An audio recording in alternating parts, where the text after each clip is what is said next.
Hare Krishna mantra, God and His name are the same. By chanting it, you can feel the presence of Krishna. But there's many bogi yogis that have come out of India, and some of them sell mantras. They say, if you give me so many kronas, then I will give you this mantra, and you will realize that you are God. So such people should be rejected because they're unethical. They're misrepresenting the message of the Vedas. It's not such a cheap. Nobody can meditate to become God. This is absurd. God is always God. Whether He's lifting the Govardhan hill, whether He's in the lap of Yashoda, whether He's having lunch with the cowherd boys, whether He's with Radharani in the forest. Krishna doesn't have to meditate to become God. He's always God. And we're godly. We're a part of Krishna. We have the opportunity to love and serve Him. But this is generally not taught in yoga studios because it's too spiritual.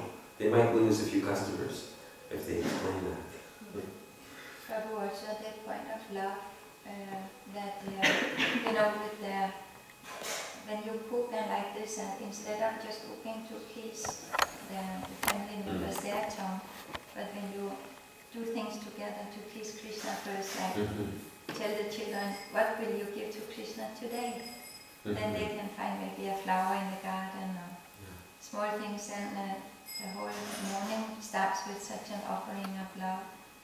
By putting Krishna in the center of our children's lives, it helps them to grow up not becoming egotistical. Me, me, me. For me. I won. You know how kids can be, or how we were. Why do we cry? Because we forgot Krishna, even as a baby. But it's, as Keshava Priya is explaining, go and pick some carrots from the garden for Krishna. It's such a nice way to raise your children, to teach them how to, that there's something other than just themselves. We are not the center of the universe. There's someone greater than us. And as far as stress goes, becoming free from stress is a byproduct of loving Krishna. Stress is only, well, it's partially due to not living in the present. It's living too much in the future. It's the stress of, if I don't get the job done in time, I'm going to lose the job. And if I lose the job, I might lose my wife, and I lose my house, and I lose my children, and not get any sex. And it's tied in with a madness, with a whole matrix. Stress. More, sooner, quicker, faster, bigger, better. This is not life. This is not what Krishna wants us to be living. All this artificial stress comes from living in the city, in passion, in a passionate environment, in consumerism. In an environment of consumerism, there's a lot of stress. But as one chants Hare Krishna and becomes more purified, then they realize they require very little. Just like we have Keshava Priya and her husband, Kurma Gaura, they live here in the temple, or Lalitanath, they have their apartment, but they live very simply. I mean, they have each other, they love each other, but they don't need to get a new car every year and a huge mortgage to buy a big house. You know, so much anxiety. But that's considered to be the norm, to be stressed out. But then someone else says, well, I offer meditation. You just pay me so much dollar and I'll help you to get free. I mean, it's crazy. The whole thing is completely nuts. So we advocate a stress-free life. That's what we're here to teach. The Lord has innumerable forms, yes. So the best course, so when you came and you saw these 4 little gold men, 2 bigger ones and 2 smaller ones on the altar, those are forms of Krishna, and Krishna accepts our love and devotion through the medium of His deity. These are not idols. An idol is something that people manufacture just out of their imagination.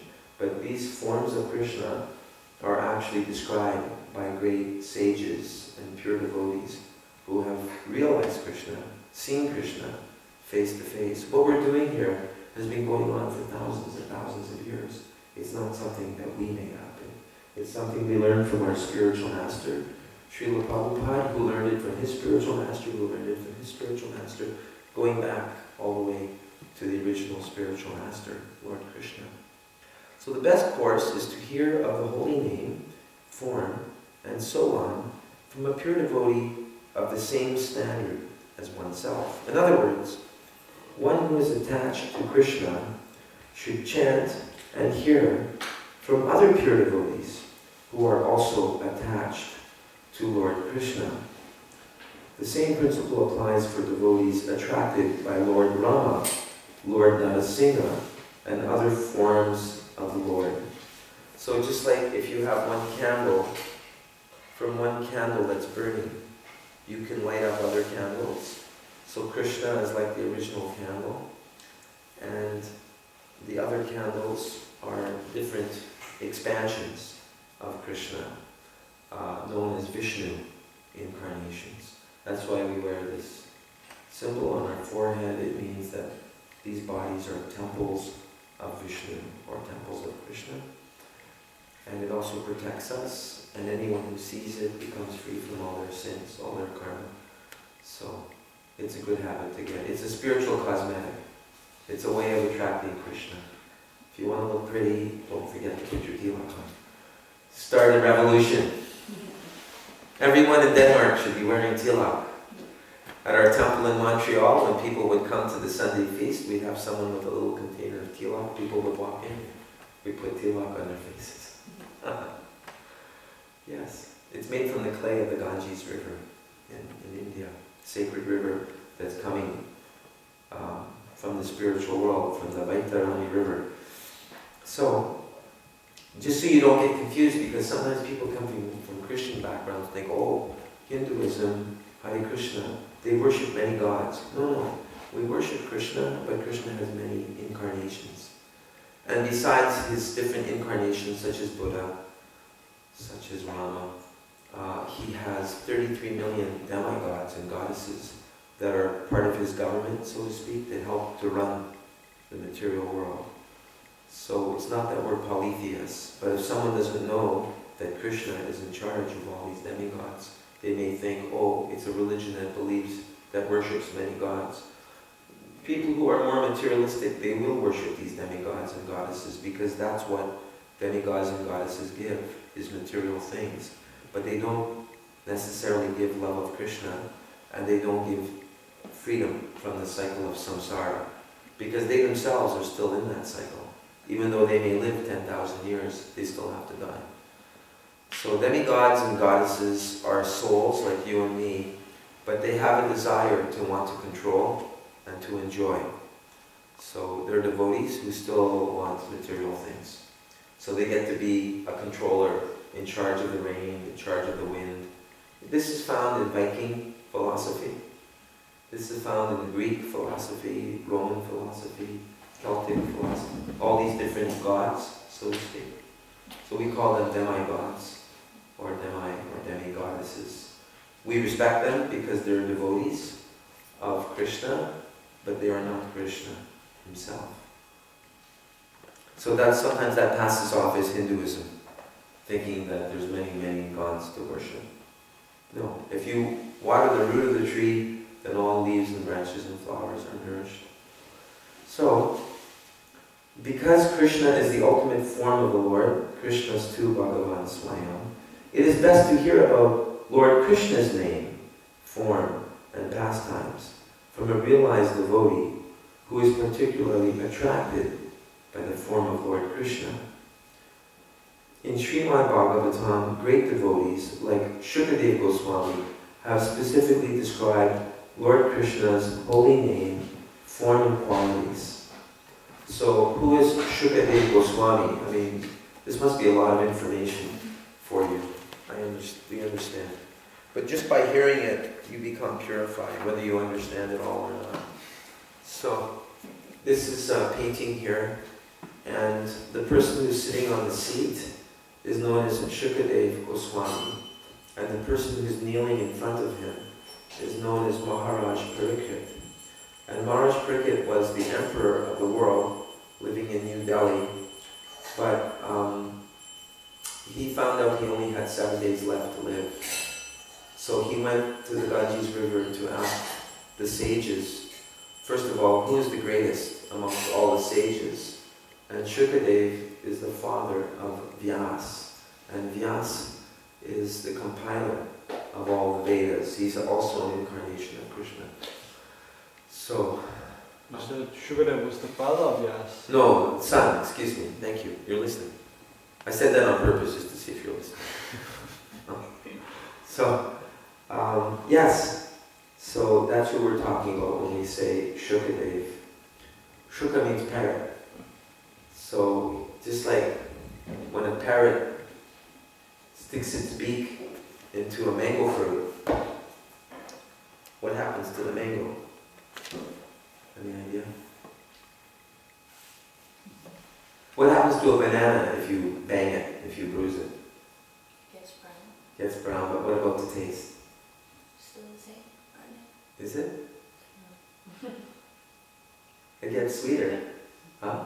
Becomes sweeter. Yeah, it becomes sweeter. So, it ripens more, you can say. So, Shukadeva Goswami, he heard these teachings from his father, and he explained them very nicely, and you could say made them sweeter. So, what he's describing here, all this information is being spoken by Shukadeva. And so unless one hears about the name, form, and qualities of the Lord, one cannot clearly understand the other processes of devotional service. So, everything that's in the Bible, that's in the Quran, that's in the Torah, it's all found in the Bhagavad Gita and Srimad Bhagavatam. And tons more is found that's not found in the Bible, Quran, and Torah. The Bible, Quran, and Torah are like a pocket dictionary. It serves some basic purpose, at least it talks about the existence of a God. But you'll not find information about exactly about where he lives, what his spiritual abode looks like, who his friends are, what he does in the spiritual world, what his phone number is. All that information is found in Bhagavatam. That's why we became attracted to it, because it's massive. You could read all 18,000 verses of the Bhagavatam if you read 50 verses a day with the commentary, which would take probably, how many hours a day would it take to read 50 verses? At least a couple of hours? Something like that. With purports? I mean, I'm not speaking about reading like a speed demon, but like, trying to grasp. Yeah, that's something else. Huh? That's something else then. Yeah. Yeah, so it's vast.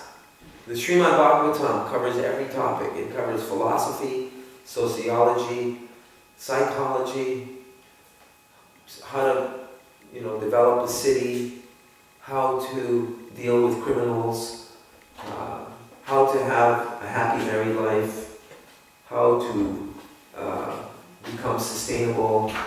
Every facet of knowledge that you can imagine is contained within the Bhagavatam, explaining how to do it in a perfect way.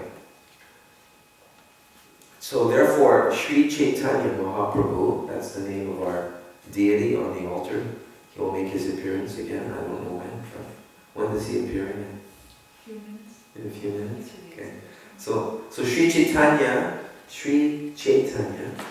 Mahaprabhu appeared 530 years ago. He's the most recent incarnation of Krishna. And so that's why he's called Gaura Nitai Das. And that's why he's called Kurma Gaura, because we're named after. Gaura is another name of Chaitanya, and that's why I'm called Gaura Das. We're all servants of Chaitanya. Lord Chaitanya is a combined incarnation of Radha and Krishna, combining together. Now we're really getting into esoteric knowledge. Krishna's looking in his reflection, and he's thinking, I'm so attractive. But when we're narcissists, we think that too. Oh, I'm so beautiful. I'm so handsome. I don't look 60 years old. But this is Maya, because that's the body. And, I tell the monks, those who want to remain celibate and don't want to come under the charms of a beautiful woman, if you don't want to do that, then try to find a picture of the grandma, of that beautiful woman, because that's what she's going to look like eventually, you know. It's the beauty, the external beauty will fade. The real beauty is within the heart, of course. What makes a beautiful woman beautiful? The soul that's inside her. Because you can be really beautiful on the outside and like not be very nice on the inside. But the best is to be beautiful on the inside and beautiful on the outside as well. Most people don't know that external beauty comes from maintaining a healthy liver. If someone's eating meat, drinking alcohol, drinking coffee, all these substances are very acidic and they cause all kinds of blemishes, and it comes out as eczema. It comes out when the liver is sick, the skin is sick. The skin is the biggest organ of the body. So that's why we wear this tilak, to remember this body is Krishna's temple. I'm only going to put pure things in it. And he says, Rasoham apsukonteya, I am the pure tasted water. I was waiting in a waiting room one day to go see a dentist, and so there was a Vogue fashion magazine, so I picked it up. And it said all the top models of the world, their secret was to carry a bottle of water with them everywhere they went. They're drinking water, whatever our weight is. If we weigh, 100 kilos, then it says we should drink 50 kilos of water every day. Like whatever, well, no, excuse me. No, 50 kilos, excuse me. Whatever our weight is, half of that in ounces. That makes sense. That's a lot of water. 50 kilos, you'll drown. So yeah, Krishna's given us, we have good karma. Anyone who's born in the West, they have a lot of good karma. Good karma comes as physical beauty, material intelligence, being born in a good family, aristocratic family, and wealth.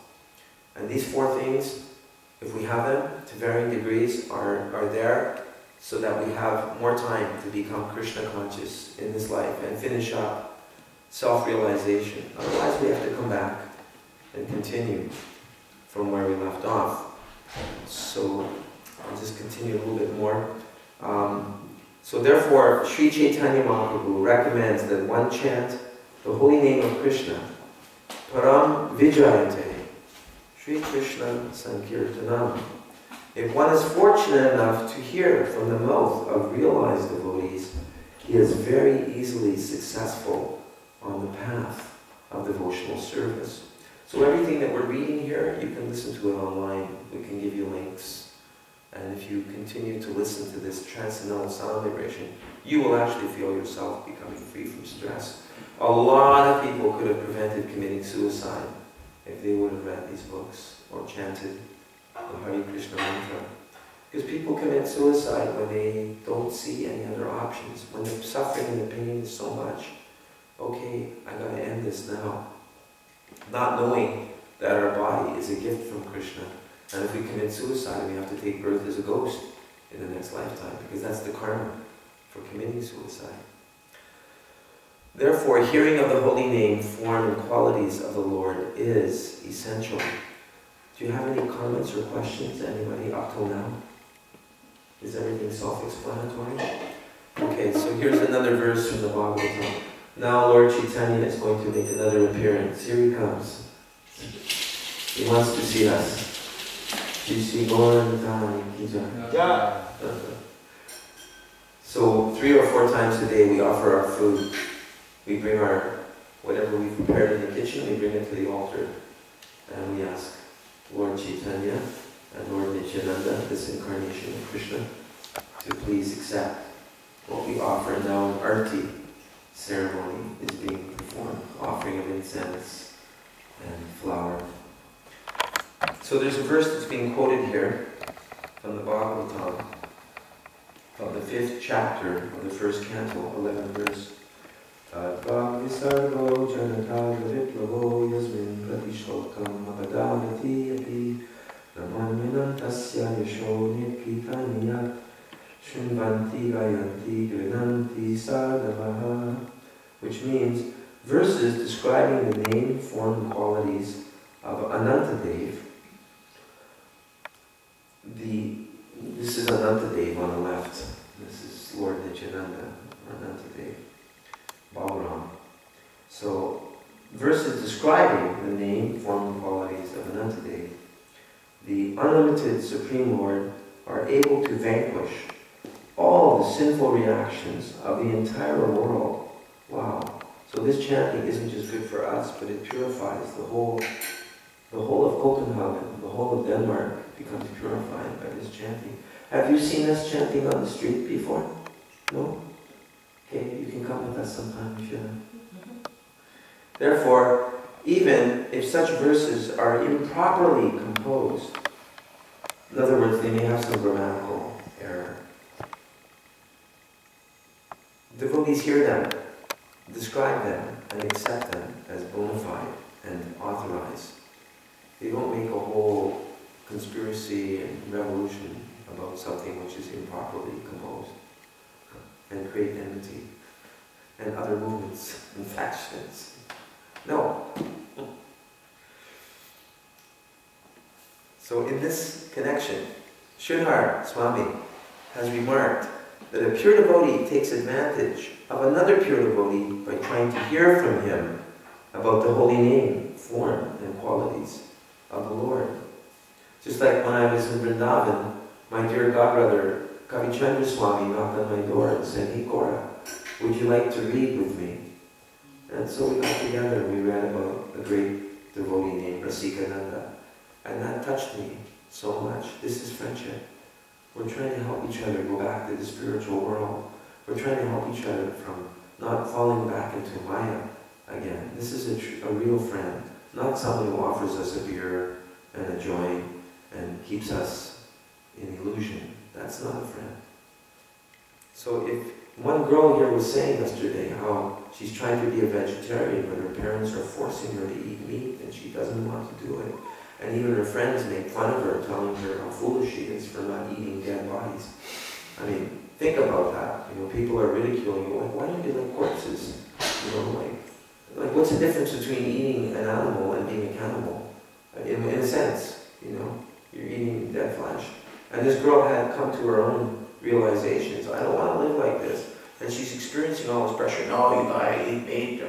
You're not going to get nutrition. But this is a complete misunderstanding, because meat is made of protein and it's not even very high quality protein, and that protein is found in nuts, beans, seeds, and dark leafy greens. So all these devotees here, they've not eaten any meat. I've not eaten any meat, fish, eggs, or chicken for 40 years. They're all 10, 20, 30 years or more. So it's really a misunderstanding to think like this. So we have to seek out. It's very important. She was feeling lonely because as her consciousness was becoming more enlightened, even on her own, even without coming here, she was realizing, I can't really relate to people anymore because they're telling me, you gotta eat these dead corpses. I mean, they weren't putting it like that. They were just saying you gotta eat meat, but that's what people are doing. So that's why we have the temple here, so people can come and feel normal for being a vegetarian. But we're not just vegetarians, we're Krishnatarians. Because even being a vegetarian, if we don't offer our vegetables to Krishna, we're still eating mouthfuls of karma. Because vegetables also have souls, they're also living beings. And if we kill them without offering them to Krishna, there's still karma. We still have to suffer a reaction. So that's why 3 or 4, is it 3 times a day or 4 times a day we have offerings on the altar? 3 times. 3 times a day. And you can join us for lunch. We have a late lunch, or sort of in between lunch and dinner.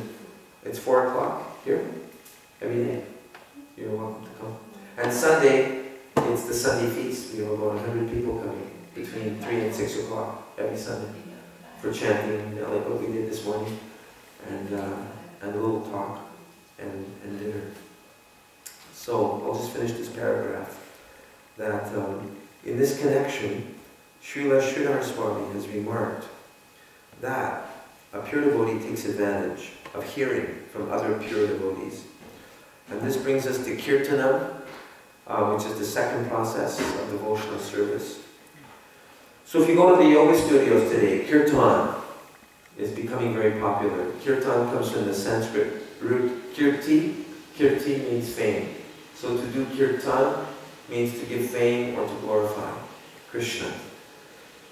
When you don't have a spiritual master, you may think to do kirtan means to sing about Shiva and Ganesh and Kali and Durga and so many things. But this is not truly kirtan, because again, those are all demigods and demigoddesses.